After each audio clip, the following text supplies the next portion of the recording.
Hello, good evening, नमस्कार। आज मैं माहेश्वर सूत्र के विषय में आपको कुछ छोटी सी बातें बताने जा रही हूँ जो इस प्रकार हैं।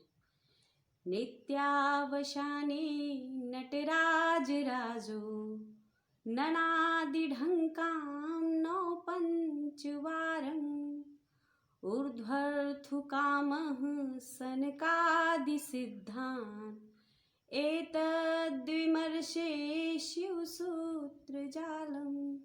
यही हमारे माहेश्वर सूत्र हैं। इसका मतलब ये है कि नटराज राज कौन है? भगवान शिव हैं।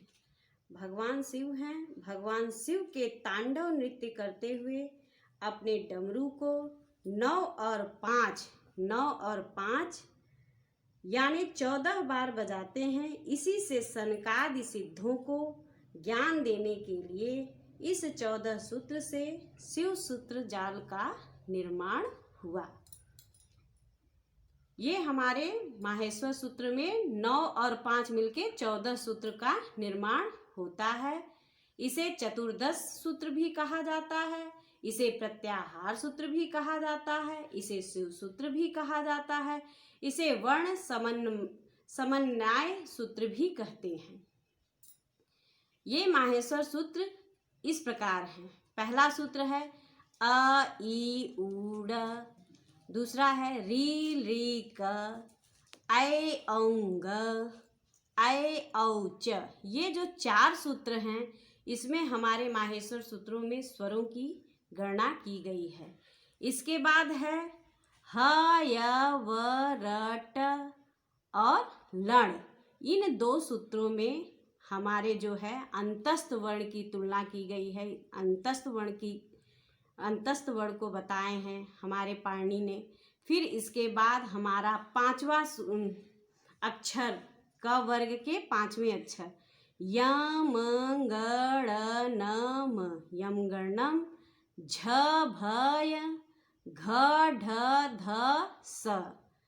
देखिए ये हमारे 5वें सूत्र हैं। ये झभई घड़दस में चौथे वर्ण बोले गए हैं। फिर ज ब ग ड द स इसमें तीसरे वर्ण बोले गए हैं। फिर ख फ छ ठ थ इसमें हमारे दूसरे वर्ण। फिर च ट त व और कपय में हमारे पहले वर्ण बोले गए हैं। फिर 13वें और 14वें सूत्र में हमारे ऊष्म व्यंजनों की गणना की गई है। माहेश्वर सूत्रों के विषय में कुछ महत्वपूर्ण बातें इस प्रकार हैं। इन्हें चतुर्दश सूत्र भी कहते हैं, अभी हमने आपको बताया ही है। इन्हें प्रत्याहार सूत्र भी कहते हैं। अतः इन्हें शिव सूत्र या माहेश्वर सूत्र भी कहा जाता है। इसे वर्ण समन्वय सूत्र भी कहते हैं। सबसे पहले इसमें देखिए, अभी हमने बताया इन 4 सूत्रों में स्वरों की गणना की गई है। फिर हयवरट से लण तक के सूत्रों में हमारे अंतस्थ वर्ण की गणना की गई है। फिर उसके बाद हमारे 5वें वर्ण की तुलना। फिर चौथे ये झभई से घड़दस, झभई और घड़दस इन 2 सूत्रों में चौथे वर्णों की। फिर ज ब ग ड दस में ये तीसरे वर्णों की। फिर ख फ छ ठ थ इसमें खफ छठत में ये हमारे ये जो है दूसरे वर्ण हैं। फिर इसके बाद च ट त व कपय में ये हमारे पहले वर्ण की तुलना की गई है। फिर सक्सर से हल तक ये ऊष्म वर्णों की तुलना की गई है। अब देखिए इसके सूत्र हैं एसाम अंत्या इतः, मतलब कि हमारे इस सूत्र में जो ये इत हैं, ये जो हलंत वर्ण हैं, ये हम इनकी इत संज्ञा हो जाती है। इत संज्ञा मतलब कि इन माहेश्वर सूत्रों में गणना करने पर इनको नहीं गिना जाता है। इनको नहीं गिना जाता है। इत संज्ञक वर्णों का लोप हो जाता है। देखिए इन चतुर्दश सूत्रों के अंत में जो ड़ क ङ च आदि व्यंजन वर्ण हलंत हैं, इनका नाम इत है। फिर इत संज्ञक वर्णों का क्या हो जाता है? लोप हो जाता है। कुल हमारे कितने इत संज्ञक है? जितने हमारे सूत्र हैं उतने ही हमारे इत संज्ञक वर्ण भी हैं। देखिए जैसे 14 सूत्र हैं तो हर 14 सूत्रों के अंत में इत संज्ञक वर्ण हमारे दिए गए हैं। जैसे अ ई उ ये हमारे ड़ जो है इत संज्ञक है, री री क ये भी हमारे इत संज्ञक। ये जो हलंत वर्ण है ये इत है। जैसे कि अगर हमको बनाना है अच प्रत्याहार तो हम बताएंगे कि अच प्रत्याहार में कितने वर्ण आते हैं। अ ई उ री री ए औ ऐ औ, यानी कि ये ड़ क ङ च इनका लोप हो जाएगा। इनको जब हम अच प्रत्याहार बनाते हैं तो इनको हम नहीं गिनते हैं। इसे हम छोटा बनाने के लिए भी प्रयोग करते हैं। जैसे अगर हमको अच बोलेंगे तो हमको ये पता हो जाएगा कि ये अच हमारे पूरे स्वरों में आते हैं। देखिए फिर कुल 14 इत संज्ञक वर्ण हैं, ये अभी हमने आपको बताया। लण सूत्र का आकार भी इत संज्ञक होने से इत संज्ञक वर्ण 15 भी कहे जाते हैं। ये तो टीजीटी पीजीटी के लिए है, लेकिन आप जानते रहिए। लण मध्य तु इत संज्ञकः इसी का सूत्र है। इत को अनुबंध भी कहा जाता है। इत को क्या बोलते हैं? अनुबंध भी कहते हैं। प्रत्याहार बनाने में इत संज्ञक वर्णों का प्रयोग होता है, अभी हमने आपको बताया है। जैसे अच प्रत्याहार अ ई उ ड़ री री क ऐ औ ग ऐ औ च में इन 4 सूत्रों से बना है। इसमें ड़ की, क की, अंगा की और च ये 4 इत संज्ञक वर्ण अच प्रत्याहार में नहीं गिने जाएंगे। अभी हमने आपको ये चीज़ें इधर देखिए, अभी हमने आपको ये चीज़ें बताई हैं। अब देखिए अच के अंतर्गत कौन कौन से हमारे पूरे स्वर आते हैं। अ ई उ री री ए औ ए ओ ऐ औ ये हमारे 9 वर्ग अच के अंतर्गत आते हैं। ये 9 वर्ण हमारे क्या हैं? स्वर हैं। हमारे हिंदी वर्णों में 9 वर्ण स्वर कहे जाते हैं। फिर माहेश्वर सूत्रों में हकार की 2 बार गणना की गई है। हकार क्या है?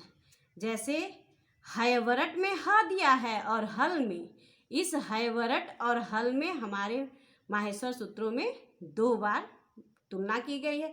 इसी तरह देखिए ड़ इत संज्ञकों की भी 2 बार तुलना की गई है। जैसे अ ई उ में और लण में, देखिए यहाँ पे भी है और यहाँ पे भी है।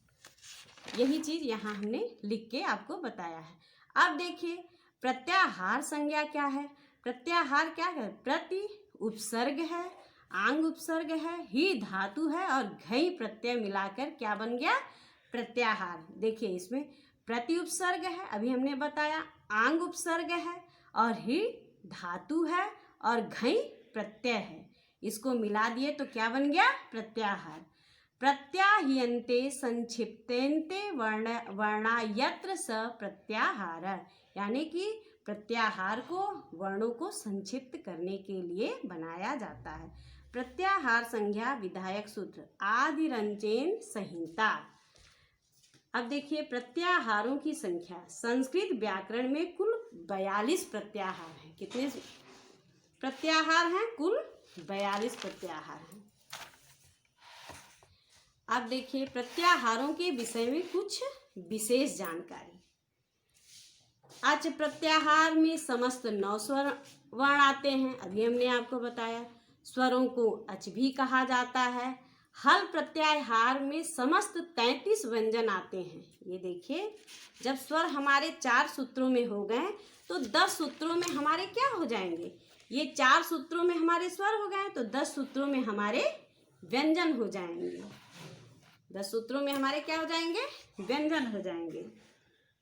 हल प्रत्याहार, हल प्रत्याहार में 9 जो है हमारे स्वर हैं और इतने जो हैं हमारे 33 व्यंजन वर्ण हैं।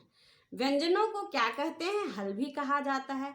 जैसे झस प्रत्याहार में वर्णों के चौथे वर्ण आते हैं। देखिए झस प्रत्याहार कहाँ है?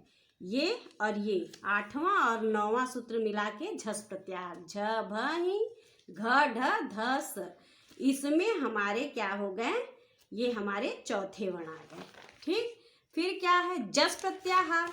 ये देखिए जस प्रत्याहार में कौन से सूत्र आते हैं? हमारे तीसरे वर्ण आते हैं। ज ब ग ड द स, ये हमारे तीसरे वर्ण आ गए।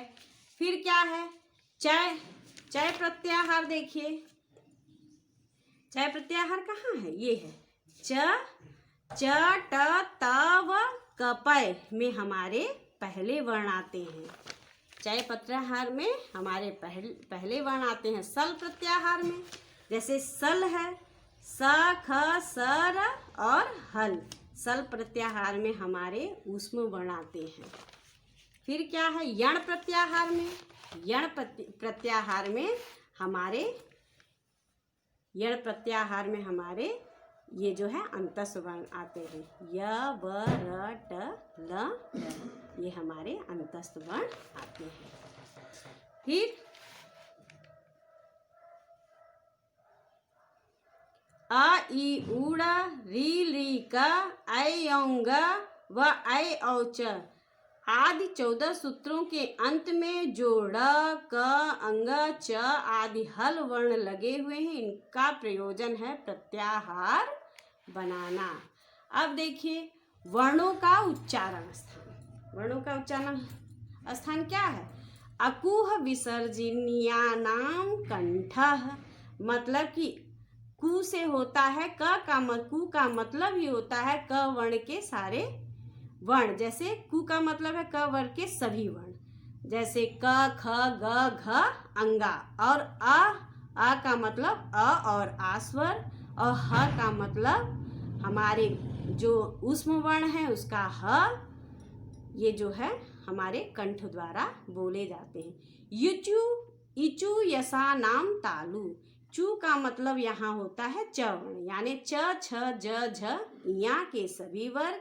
फिर ई का मतलब हुआ ई और ई स्वर। फिर ऊष्म वर्ण स तालु से बोले जाते हैं, इसमें य अंतस्थ वर्ण, य जो है युचु यसा नाम, य जो है हमारे अंतस्थ वर्ण भी ये तालव्य से बोले जाते हैं। फिर क्या है, ऋतु रसाणाम मूर्धा, मतलब कि हमारे जो है त से बोलने वाले जो वर्ण है त थ द ध न, ये ऋतु रसाणाम मूर्धा, ऋतु रसाणाम मूर्धा, यानी कि ट से बोलने वाले ट वर्ग जैसे ट ठ ड ढ अड़ा, ये जो है हमारे मूर्धा से बोले जाते हैं। और री और र और मूर्धन्य वाला स, ये हमारे मूर्धा से बोले जाते हैं। ऋतु लशानाम दंता, यानी कि त थ द ध न, ये हमारे दंत से, और री जो हमारा स्वर है वो,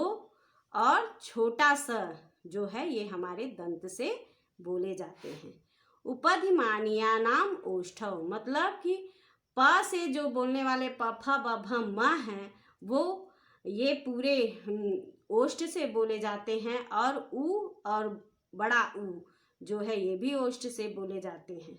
फिर यम गड़ न, ये जो है यम गड़ ना नाम नासिका च, ये जो है पांचवें वर्ण जो है हमारे जितने भी हैं ये जो है वर्ण नासिका से व अपने अपने वर्णों से बोले जाते हैं। मान लीजिए क ख ग घ क वर्ण है तो इसमें जो अंगा है वो कंठ से भी बोले जाएंगे और नासिका से। च छ ज झ में इया जो है वो तालु से भी बोले जाएंगे और नासिका से भी बोले जाएंगे। इसी तरह ये देखिए ए दैत्यो कंठ तालु, इसका मतलब है कि ए और ऐ जो है कंठ तालु से बोले जाते हैं। ओ दैत्यो कंठोष्ठम, मतलब ओ और औ जो है वो हमारे कंठोष्ठ से बोले जाते हैं। वकारस्य दंतोष्ठम, इसका मतलब है कि जो व वर्ण होता है वो दंत ओष्ठ से बोले जाते हैं। जीवा मूलीय यस्य च जीवा मूलम, यानी कि क के बाद जो आधा मात्रा लगी होती है और ख के आगे जो आधा मात्रा लगी होती है उसे जीवा मूलीय वर्ण या जीवा मूल बोलते हैं, ये हमारे जीवा मूल से बोले जाते हैं। और नासिका अनुस्वारः, यानी कि जो अनुस्वार अनुस्वार वर्ण है वो नासिका से बोले जाते हैं। पाणिनि शिक्षा के अनुसार कुल 8 उच्चारण स्थान हैं। ये हमारे माहेश्वर सूत्र के विषय में कुछ छोटी मोटी बातें हैं, ये हमने आपको बता दिया। इसके आगे का वीडियो यदि आपको देखना हो तो आप हमारे वीडियो को लाइक, शेयर और सब्सक्राइब करिए। धन्यवाद।